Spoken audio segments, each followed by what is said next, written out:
बंदा आज के टाइम में फेंक देते हैं, सबको पता है मोदी कितने फेंकते हैं और करते कुछ नहीं है, क्योंकि वो नहीं चाहते कि जो दलित है, जो एससी है, वो एसटी ओबीसी ये आगे की ओर बढ़े, क्योंकि अगर उन्हें जॉब मिलेगा तो इकोनॉमिकली वो मजबूत होंगे।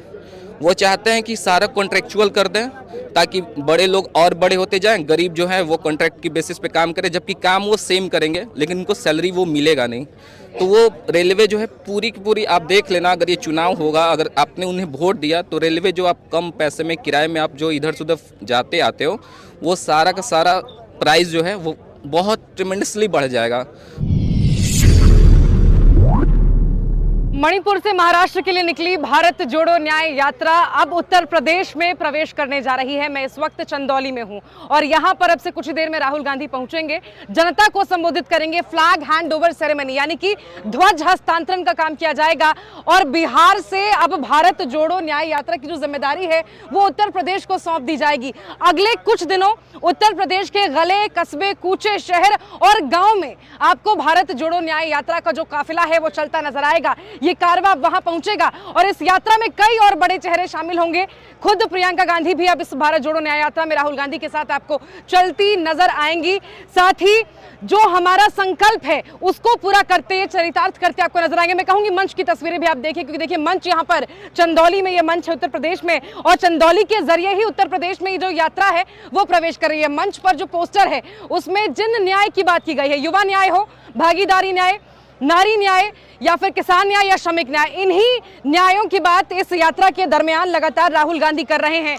और इस संकल्प को लेकर अब उत्तर प्रदेश में राहुल गांधी के साथ जो पूरा जत्था है, जो पूरे यात्री हैं भारत जोड़ो न्याय यात्रा के, वो प्रवेश करेंगे और उत्तर प्रदेश की सड़कों पर आपको भारतीय जनता पार्टी के डबल इंजन की सरकार के खिलाफ आवाज उठती नजर आएगी। कुल मिलाकर आप ये समझिए कि अगले कुछ दिनों तक उत्तर प्रदेश की गलियों में भारत जोड़ो न्याय यात्रा सफर करेगी और न्याय का हक मिलने तक निरंतर ये यात्रा जारी रहेगी। मैं राहुल गांधी को सासाराम से फॉलो करते करते मैं जस्ट अब देख सकते हो, मैं राहुल गांधी को फॉलो करते हैं। हाँ, मैं मतलब बहुत बड़ा फैन हूँ। मुझे उनकी एक बात सबसे अच्छी लगती है, वो झूठ नहीं बोलते हैं। तो मैं तो यही कहूँगा कि मैं तो मोदी जी के खिलाफ हूँ, क्योंकि मैं बेरोजगारी के वजह से मैं उनके खिलाफ हूँ। आपने जिक्र किया बेरोजगारी की, एक और बड़ी समस्या बिहार में है कि या तो परीक्षाओं की तारीख आती है तो परीक्षा नहीं होते, परीक्षा होती है तो उसमें धांधली हो जाती है, उसके वो लीक हो जाता है, परीक्षा हो जाता है कई बार सक्सेसफुली तो नतीजा नहीं आता, नतीजा आ जाते तो भर्ती नहीं होती, इस तरह की दिक्कत भी है। इस तरह का दिक्कत है। मैं आपको रिसेंटली बता रहा हूँ कि जैसे अभी कुछ लड़कों ने मतलब कि हमारे यहाँ तो India is a democratic country है, तो हमें अपनी बात रखने का आज़ादी है। तो कुछ लड़के गए थे कि हम शांतिपूर्ण तरीके से हम धरना प्रदर्शन करेंगे। देखिए सरकार बदलती ही उन्होंने 144 लगा दिया। मतलब आप समझ, कुड यू इमेजिन कि पटना में 144 लगा था और सारा कोचिंग इंस्टीट्यूट सारा बंद कर दिए गए थे। वो ना भी तो ये जो इंडिया जो बनाना रिपब्लिक बन चुका है और ये जो है धीरे धीरे ऐसा हो जाएगा ना कि वो ऑटोक्रेट कर देंगे वो, ठीक है। और यहाँ पे क्या है कि आप वैकेंसी दो, इसमें सेटिंग हो जाती है, फिर पेपर लीक हो जाते हैं। आप जाओगे बात रखने के लिए, आपका बात कोई सुनने वाला नहीं है। आप इवन कोई एग्जाम दोगे, आपके इतना तो हक बनता है ना कि आप जो एग्जाम दे रहे हो आपको आंसर शीट मिलना चाहिए, क्या सही है क्या गलत है, वो देते नहीं है और रिजल्ट बना देते हैं और आपको पता ही नहीं चला कि आप कितने नंबर से बाहर हुए, आपके कितने मार्क्स आए हुए हैं। ये कुछ ट्रांसपेरेंसी नहीं है यहाँ पे। इस तरीके की यहाँ पे बहुत सारी कमियां हैं, ठीक है। आप बोलते बोलते भावुक भी हो रहे हैं, आपके आंखों में नमी भी दिख रही है और आप भावुक भी हो रहे हैं। समझ में आ रहा है कि समस्या क्या है, लेकिन मुझे ये बताइए, राहुल गांधी यहाँ पर पहुंचे हुए हैं और राहुल गांधी सुन रहे हैं लगातार युवाओं को, युवा न्याय की हम बात कर रहे हैं। क्या उम्मीद है आपको राहुल गांधी से, कांग्रेस पार्टी से? मुझे उम्मीद सिर्फ और सिर्फ कांग्रेस से ही है, क्योंकि यही एक पार्टी है जो देश को चला सकता है। मेरे एक सीनियर जो थे जिनके साथ में मैं तैयारी करता था, वो सीआरपीएफ में, वो नीता अंबानी के बॉडीगार्ड हैं। उन्होंने मुझसे बहुत पहले बोला था कि राहुल देखो, एक ऐसी बात है कि तुम्हें यकीन करना होगा कि अगर इस देश का विकास कर सकता है और सबको लेके चल सकता है तो वो कांग्रेस ही है। मैं बाइकआउट करता था, आपको इवन यकीन ना हो, मैं खुद ही मोदी हूँ। मैं मोदी जिस कम्युनिटी से आता है मैं उसी कम्युनिटी से हूँ, लेकिन फिर भी मैं जानता हूँ वो बंदा बहुत झूठ बोलता है। मुझे पता है कि ये जो नेता आपको दिख रहा है ना, यही सच्चा है, ये सच्चा नेता, ये जो बोलता है वो करता है। निर्भया की जब उसकी बहन का रेप हुआ तो उसके भाई को इन्होंने बोला था पायलट बनाएंगे, उसे पायलट बनाया, लेकिन कभी इन्हें शो ऑफ नहीं करने गया। मैं देख रहा हूँ लगातार, जैसे वो जाते हैं आपको फर्नीचर वाले शॉप पे, फिर चल जाते हैं मुखर्जी नगर। मैं खुद मुखर्जी नगर रहता था, मैं क्या ही बताऊं।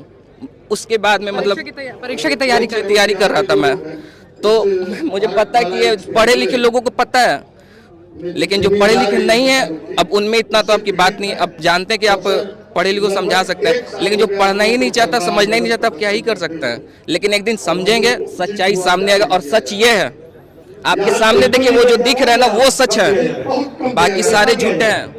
मैं कह सकता हूँ क्योंकि ये बंदा सच्चा है, दिल का सच्चा है, जो बोलता है वो कहता है, शो ऑफ नहीं करता। The way he walk, the way he talk, मैंने देखा, मैं बहुत दिन से इन्हें फॉलो कर रहा हूँ। जैसे फॉरेन जाते हैं लोगों के यूनिवर्सिटी में, इनमें जो होता, अभी आप देख लो ये क्या कर रहे हैं, ये डायलॉग कर रहे हैं। अब मोदी जी मोनोलॉग करते हैं, वो अपना आते हैं, आए बोले सोलिलोकी करके निकल जाते हैं। वो सुनना ही नहीं चाहते लोगों का कि लोगों के समस्या क्या है। आप सुनोगे नहीं, बात नहीं करो, आपसे वोट ले लोगे हमसे, हाँ वोट ले लेते हो हिंदू मुस्लिम के नाम पे, फिर हमें छोड़ देते हो।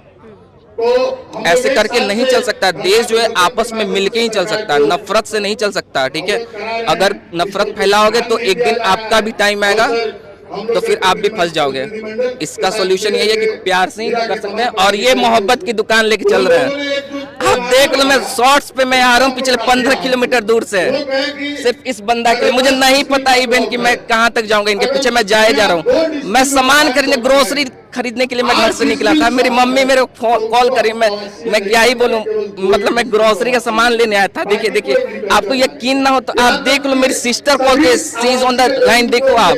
ठीक है, मैं इस बंदे के लिए, मुझे पता है घर पे डांट पड़ेगी कि तुम गए ग्रोसरी सामान, तुम कहाँ चले गए, लेकिन मैं इनके लिए आया था।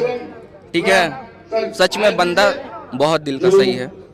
आप देखिए, बिहार के एक युवा को सुन रहे थे। हालांकि ये किसान महापंचायत यहाँ पर जारी है, लेकिन एक युवा है जो अपनी बात आपको बता रहा था। उसकी आंखों में नमी, उसके बातों में वो गुस्सा, वो रोष आपको साफ नजर आ रहा होगा, जो भारतीय जनता पार्टी सरकार को लेकर है। और आप ये समझ पा रहे होंगे कि किस तरह से लगातार जो अन्याय युवाओं के साथ हो रहा है, उससे कितने वो दुखी हैं। और अब अगर कहीं उम्मीद की किरण नहीं नजर आ रही है तो राहुल गांधी में नजर आ रही है। उन्होंने पूरा अपना बताया कि कितने लंबे समय से वो उनको फॉलो करते आ रहे हैं। और युवा न्याय की बात भी भारत जोड़ो न्याय यात्रा में की जा रही है। राहुल गांधी ने बिहार के सीमांचल क्षेत्र में युवाओं से मुलाकात भी की थी, और अब युवा खड़े हैं राहुल गांधी के साथ, भारत जोड़ो न्याय यात्रा के साथ, भारतीय राष्ट्रीय कांग्रेस के साथ।